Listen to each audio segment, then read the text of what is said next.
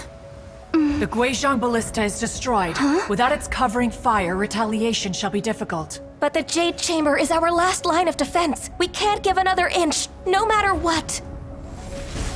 I have another idea. What do you mean, Lady Ningguang? I'll sacrifice the Jade Chamber. What is the meaning of this? I understand. Traveler, lend me a hand. Farewell, old friend. Goodbye for now. Let us meet again in the future.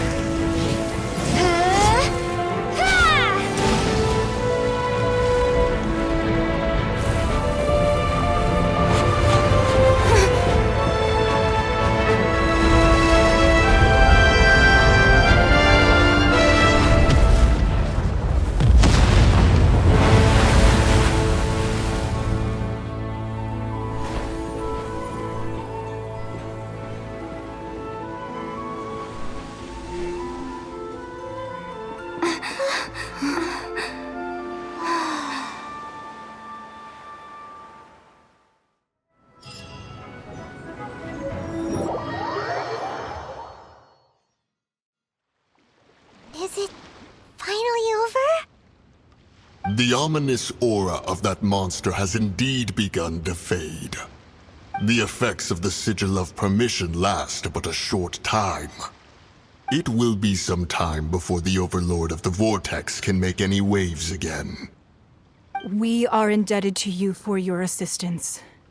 If the Adepti hadn't happened to be here, the future of Liyue Harbor would surely have been in great jeopardy. Save your flattery. We didn't just happen to be here. Surely you won't pretend to have forgotten the reason for which we came. Come now. There's no need for such harsh words, Cloud Retainer. I've heard that when Ningguang began learning to do business, she had already started setting aside part of her then limited income in preparation for building the Jade Chamber.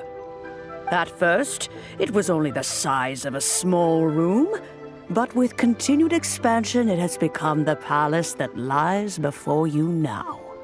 It is a testament to Ningguang's entire life, both as a businesswoman and as the backbone of the Liyue Qixing.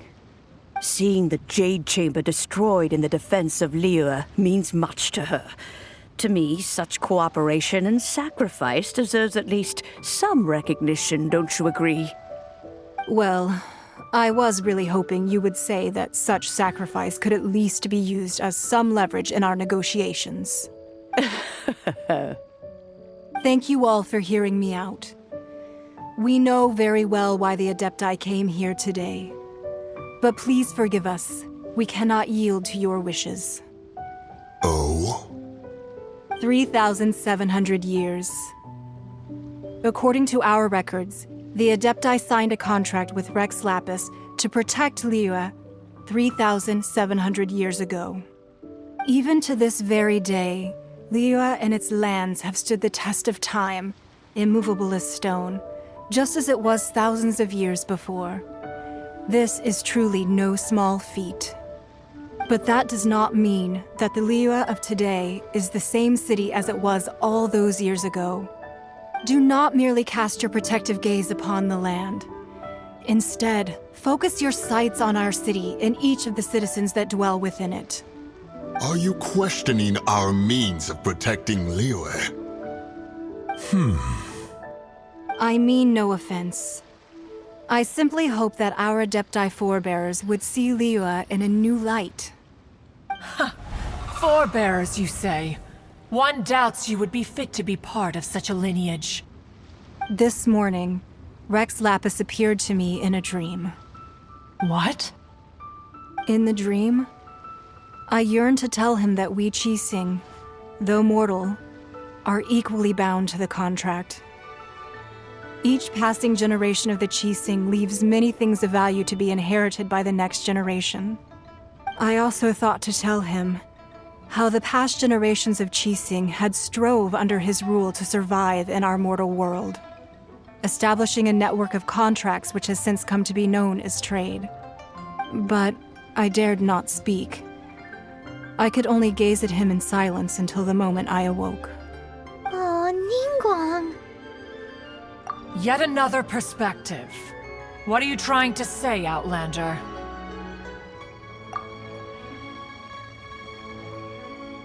Right! That's something that happened in Mondstadt. It's a story about the Four Winds and the people of the Animal Archon. The Animal Archon sought to quell the strife between the two sides, because he believed that such conflict would only scar the hearts of both, and that nothing good would come of it. Each of the 7 nations has its own scars from the past. Though your point is the very height of simplicity. As Adepti, we've become a laughingstock, to be chastised thus by an outlander who has lent us such succor. All right, all right. Didn't Ningguang suggest that we should focus on the city and each of its citizens? I know I already have, so why not see for yourselves? I apologize for appearing in full armor. I am afraid I cannot show the proper courtesies. And who are you? I am Feng Yan, a sergeant of the Millelith. I have come to extend my thanks to the Adepti. I thought this battle would perhaps be my last. But thanks to the aid of the Adepti, our forces were not as badly battered as I feared we might be. Although I am a mere mortal soldier, I promise to hold the line and never betray the grace given to us by the illuminated Adepti this day.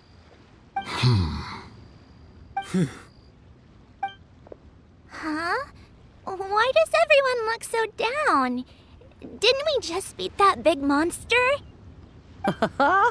Weren't you frightened, dear? It was quite the predicament. I wasn't afraid. All the strong Millelith guards were there, and those powerful heroes with their visions were there. Everyone was there. When danger is near, everyone always protects me. And the rest of the time, they make fun toys and tasty snacks and loads of things that make the harbor so pretty. Thanks for protecting Liyue Harbor. Please come visit us for the next lantern rite. Unfortunately, we wouldn't be able to participate. Huh? Because we are Adepti. Oh, okay. It must be hard being an Adeptus. Aww. You see, this is what Liyue is like today. The country of contracts is grateful to the Adepti for their protection, but it is no longer necessary for the city to rely on the Adepti's power to solve every little niggling matter. Although their blood is weak, there is still strength to be found in those we call mortals. The time of contracts between gods and Liyue has long since passed. Now is the time of contracts between Liyue and its people. Seeing the port around us now, it is hard not to feel a bit out of place. Wouldn't you say so, Cloud Retainer? Your line of inquiry is askew. One did not spearhead this expedition to Liyue Harbor. Seems like the Adepti have had a change of heart.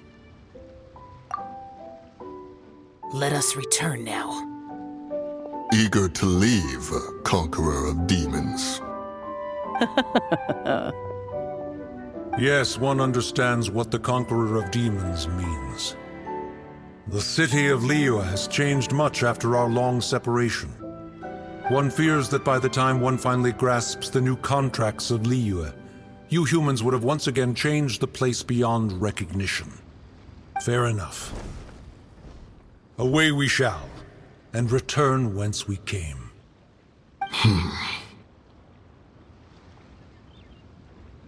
Since we Adepti have consensus, then one shall persist no further. But how will we ensure that the Liyue Qixing will not simply exploit their power once we depart?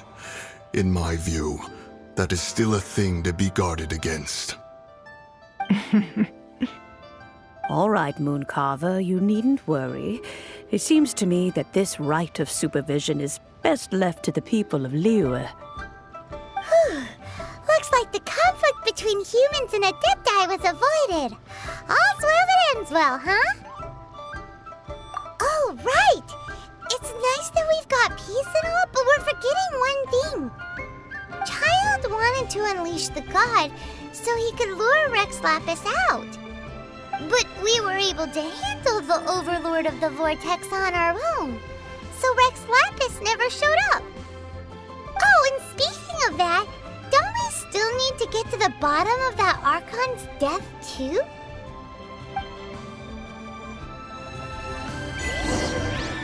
Hyman doesn't get it. But isn't the strongest lead we have the Adepti-less rite of parting that we're organizing? No idea where Zhongli's gone. Let's ask for him at Wangshen Funeral Parlor.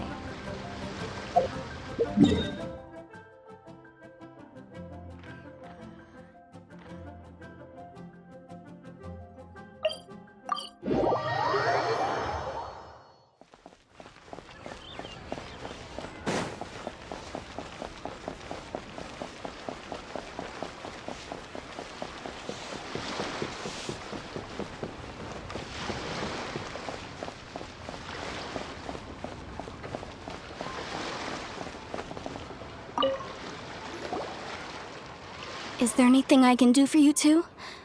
I'm afraid that Wangshen Funeral Parlor isn't in the best state to receive guests. We've come to see Zhongli.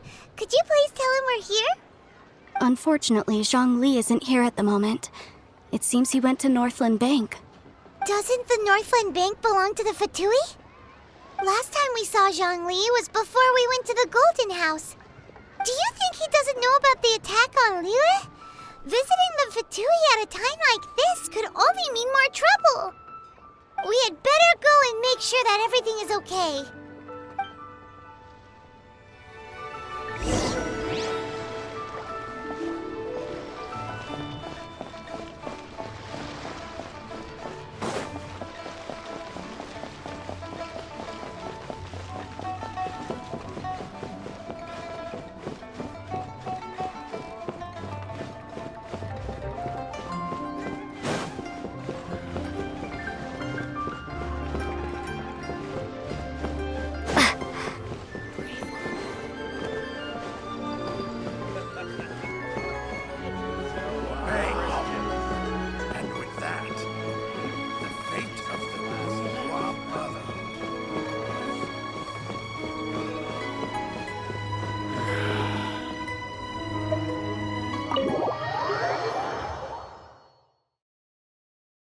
You call this cooperation between Harbingers? Cooperation involves communication, you know. Don't take it to heart, child. Besides, aren't you happy that you got to skip the formalities and bring chaos to the land? I'm sure you must have enjoyed that. Oh, it seems that some of your friends have arrived. Hey, it's Zhongli and Childe. And you! You're also one of the Harbingers? It's you two. I believe we've met once before. In the city of Bards, was it? I'm glad you still remember my name. Ah, right. I imagine that it must have been rather hard to forget watching helplessly as something precious was snatched away from your friend. Well, if it isn't you two. This is our first time seeing each other since Liyue was nearly wiped off the map. This is certainly a bit awkward, wouldn't you say? Paimon knew that we should never have trusted a Fatui Harbinger. Oh, now don't say that. Sure, I may have misled you, but I never had anything against you personally. Besides, I thought we were getting along quite well together, didn't you? Except for that little tussle we had at the end. Nothing personal. We just have different views, that's all. Of course, you may very well hold this against me, but that's up to you. The real deceivers here are Senora and Zhongli. Curse them for leading me on.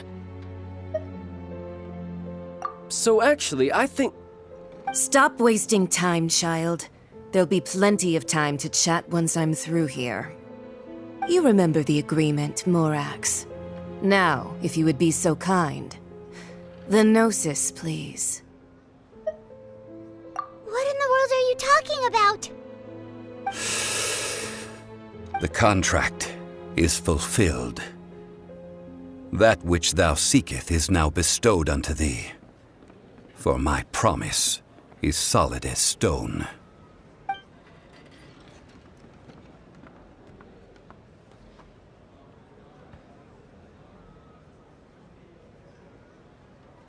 How sanctimonious. What? So you're the Lord of Chio? No, wait. That's an exciting twist and all, but why give the Gnosis to the Fatui? I do not give it for free. I give it as agreed upon in the contract, for it is a matter solely between the Tsaritsa and I. Yeah, you don't think you went a little bit too far with that whole fake death thing? Everyone was preparing the ceremony for you, and splat! This big dragon falls out of the sky, and all of Liyue goes into an uproar. Talk about a disaster. Gathering all the forces that had been bubbling behind the scenes, and then stirring them together in a pot that was bound to boil over. That's what he wanted to see, am I right? Wait, what? Perhaps it's best that I explain. As you know, I've dwelt upon this world for more than 6,000 years. It is now 3,700 years ago that I founded Liyue together with the Adepti.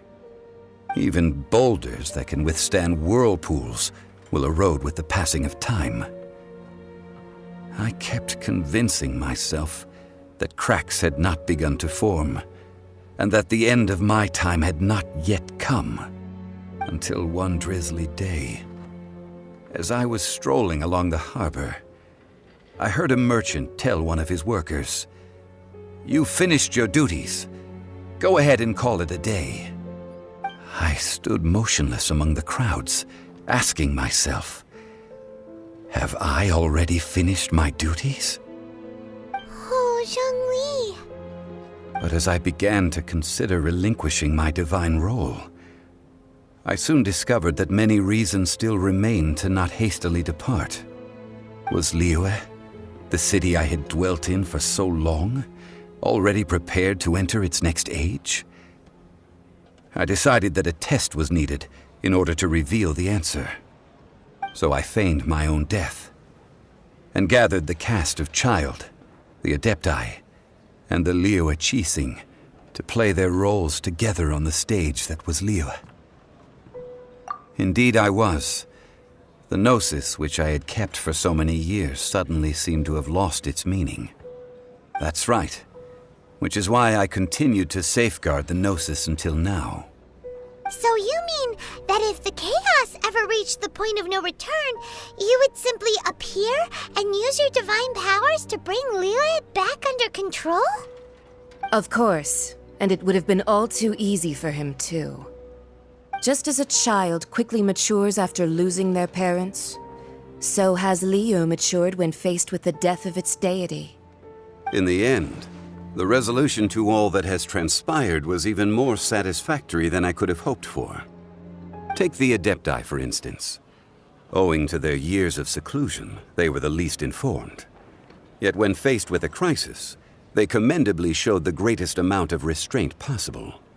Not only did they manage to cooperate with the Qixing, but in the end, they even made efforts to understand the hearts of the people.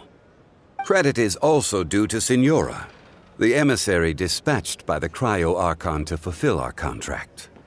At my request, she kept everything she knew in strict confidence. This despite the eavesdropping ears of her colleague, Childe. This meant I could remain as Zhongli, even having the chance to fulfill the age-old traditions of Liyue in this mortal form. Thank you for joining me on this journey, traveler. All of these things turned out as I had planned. There is only one thing that I had not anticipated, and that was the conduct of the Liyue Qixing. I had expected them to do no more than the Adepti, to come to the defense of Liyue.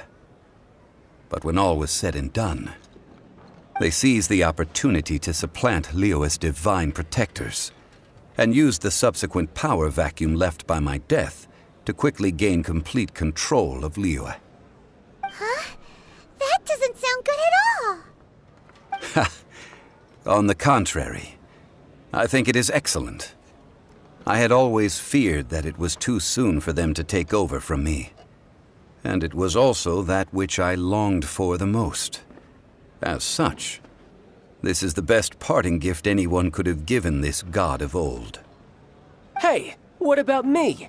Doesn't anyone feel the least bit of remorse for deceiving me? You've practically kept me in the dark! I think that thanks would be more appropriate.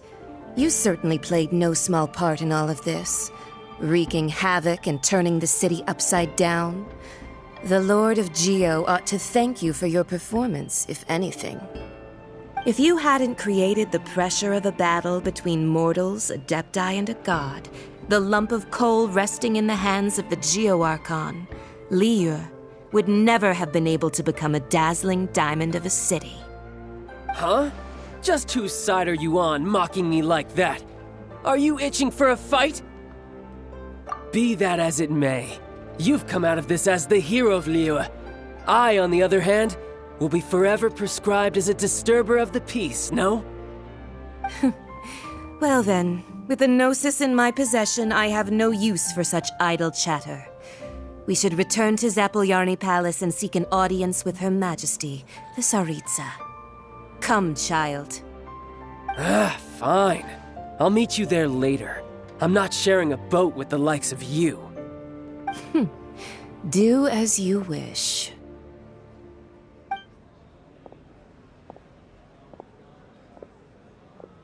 Now then, is there anything else you wish to ask me?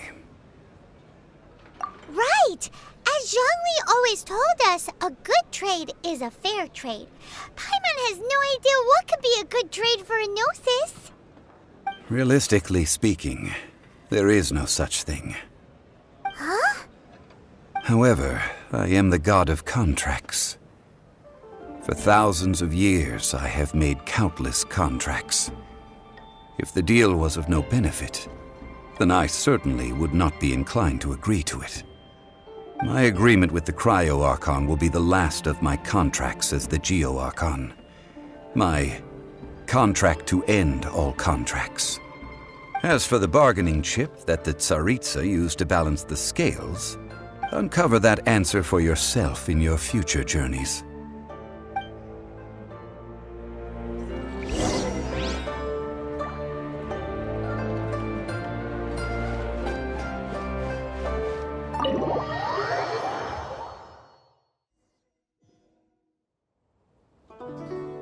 Today's the day of the rite of parting.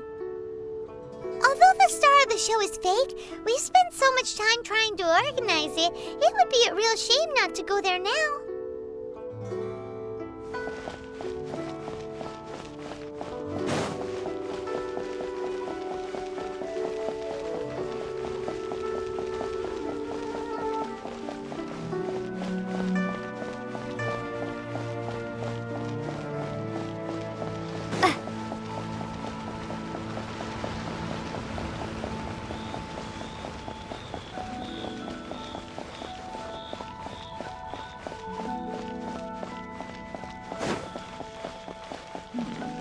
This is a peaceful neighborhood.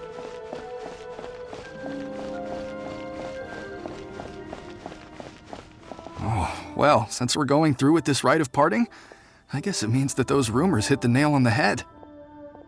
So Rex Lapis is really... But they didn't catch the culprit, did they? Oh, come on. Do you think that the assassin could have been a normal person? You know what I think. I don't think any of the gossip on the streets you hear from those shady types is worth anything. There's only one real possibility in my mind. I've heard that the assassin was that Fatui fellow. Youngish, pretty high in rank. I think they called him Childe. The Fatui? They certainly are very suspicious. Who knows what those greedy, crooked folks... Shh! Lower your voice. If the Fatui catch you in their sights, Rex Lapis won't be around to protect you this time.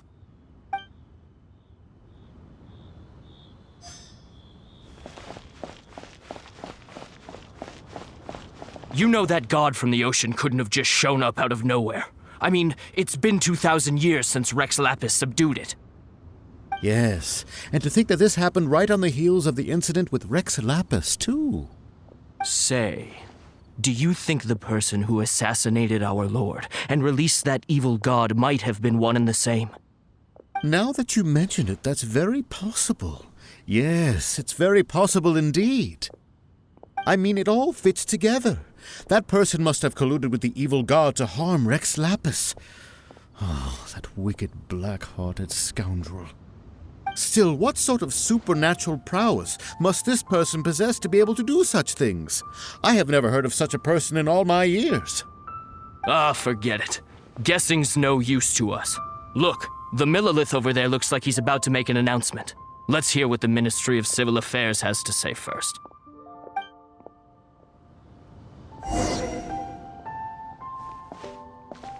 Please be mindful of your personal safety.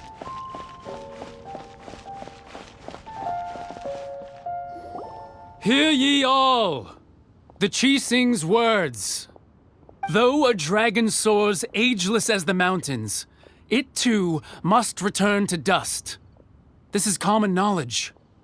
Gods and Adepti live glorious lives, but both light and shadow have their season. So too must they face divinely appointed trials. Rumors and hearsay abound on the streets that Rex Lapis was murdered.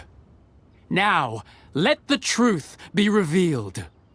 Having been thwarted in his trial, Rex Lapis's soul has recouped the celestial heights. He beseeches the people of Liyue to grieve not and to let not their hearts be saddened. Nor are they to believe street-born rumors or indulge in baseless speculation.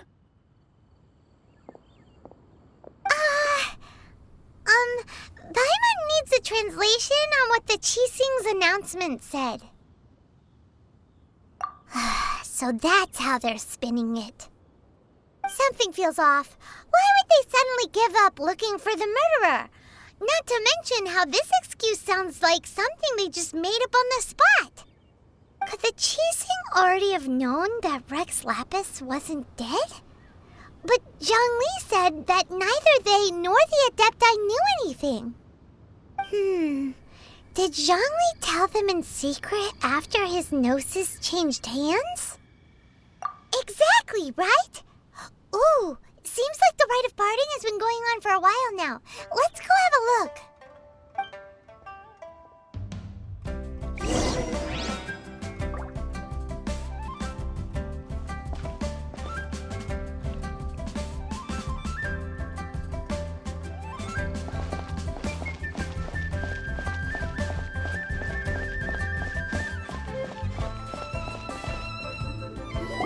Look, it's Ningguang and Keqing.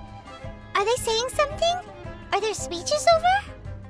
As said previously, Rex Lapis's soul returning to the heavens is the end of the contract. And it is also the end of an era. 3,700 years of contracts burnt and reduced to ash. We, the people of Liyue, were indeed prosperous. But blinded by our prosperity, we forgot that time can be pitiless. The long, unending dream of our Archon walking among us. Now that we have awoken from our dream, we must learn to say farewell. Will you stand with us as we re-establish our contracts? As we build a new age of prosperity? So concludes the words of Her Eminence the Tianquan. Does Her Eminence the Yuheng have anything to add? Huh? Is she looking this way? Traveler, She really is looking our way. Is that the traveler who they say defeated the ancient god? So young. The Liyue Qixing always repay their debts. And as you have heard, our eyes see far and our reach is long. Name your price. You deserve that much. Whoa.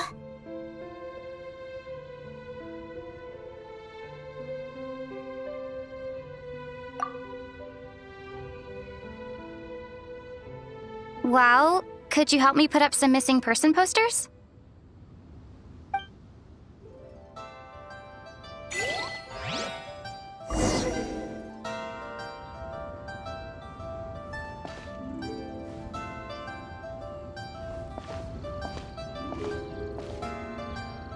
Roping you in was possibly the most masterful move we could have made. I believe that future generations will say so too when our deeds come up for their review.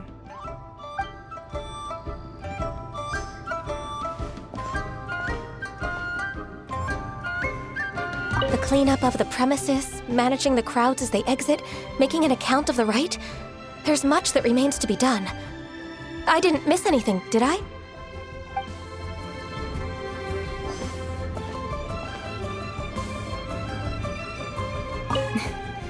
Why, you.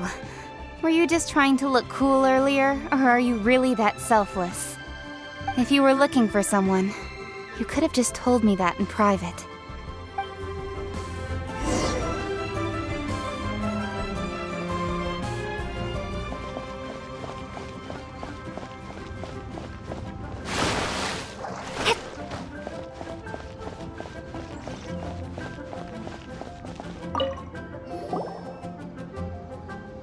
Hey, Zhongli!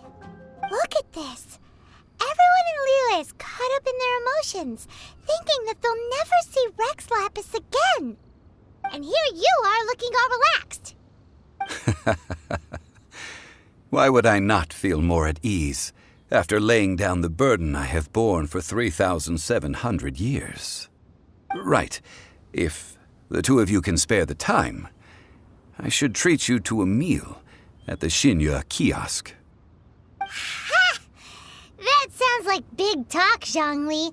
Paimon might have believed you if you were treating us to some third-round knockout, but you'd have to pay out your nose just to stand inside Xinyue kiosk. Are you sure you can afford it? You're right. I do lack the Mora. But why would Morax lack Mora? As the Rex Lapis Morax, I can easily create Mora. But since I have chosen to walk this earth as the mortal Zhongli, I should abide by the same rules that mortals do. When I was journeying with you, though I still had the Gnosis in hand, I knew that I must soon retire from my role as an Archon, so I had to rehearse a little for my new life. Oh, no wonder! Paimon gets it now. You didn't look at the price tags when we were spending because you've never had to. But since you weren't used to not being able to just make more Mora as and when you wanted to, you had to try becoming a parasite to society who lives off of other people's credit. Well, we were only spending Fatui money. You don't have to say it like that. In the City of Commerce, we do not merely exchange money or goods. We also exchange knowledge, memories, and foresight, as well as positions, roles, and lives. The Archon Morax could never experience life as the true mortal Zhongli could, no matter how many times he descended to be with his people. I must thank you for that. I will treasure the memories that I made as Zhongli, traveling the streets of Liyue with you. That is true. But there is no journey that does not end. No meetings without partings. Paimon thinks that we should make a move and continue our search for the Seven. I fear that continuing your journey may be difficult. The nation that neighbors Liyue by sea, Inazuma, is presently closed. Yes, The nation has been closed by order of its deity, the Electro-Archon Ball. And just as the people of Liyue preferred to call me Rex Lapis, she too goes by another name among locals in Inazuma. Paimon thinks we've heard that one before. Raiden? That is the case. And since Raiden is also the Shogun of Inazuma, people call her the Raiden Shogun. That said, though people at the wharf were saying that the situation in Inazuma is very tense, Paimon doesn't remember that always being the case. It wasn't that bad last year. Zhongli, since you're Rex Lapis, shouldn't you know something about what's happening there? Just how did Inazuma become a closed nation? It's because of visions. Visions? When faced with circumstances beyond their control, humans often bemoan their lack of power. But if a person shows true strength of will at a desperate and fateful moment in their life, the gods will look upon them with favor. This is what visions are. Magical foci bestowed upon those who have been acknowledged by the gods. Uh-huh. That's how people in Teyvat see it. But starting from last year, the Raiden Shogun began promulgating the Vision Hunt Decree. Vision Hunt Decree? Yes. It was an order to seize all visions within Inazuma's borders, and to inlay them upon the hands of the statue of the omnipresent god. They want to seize visions. But why? Aren't visions blessings from the gods? I should think that in the Raiden Shogun's eyes, it is precisely because they are divine blessings that they should be under the sole dominion of divinity. Whoa, that's harsh. The Anemo Archon is the god of freedom, and the Geo Archon is the god of contracts. For her part, the Raiden Shogun is the god of eternity. It seems as though she has finally decided to eliminate any unstable elements that could pose a threat to her eternal realm. The fact that even I, the oldest of the seven, have now passed away, will only strengthen her resolve to pursue eternity. Knowing her, she must have again quoted that adage she is most fond of when proclaiming that decree to her people. 7 ideals for 7 gods, and of these, eternity is nearest unto the heavenly principles. All right then. Was there anything else you wish to know?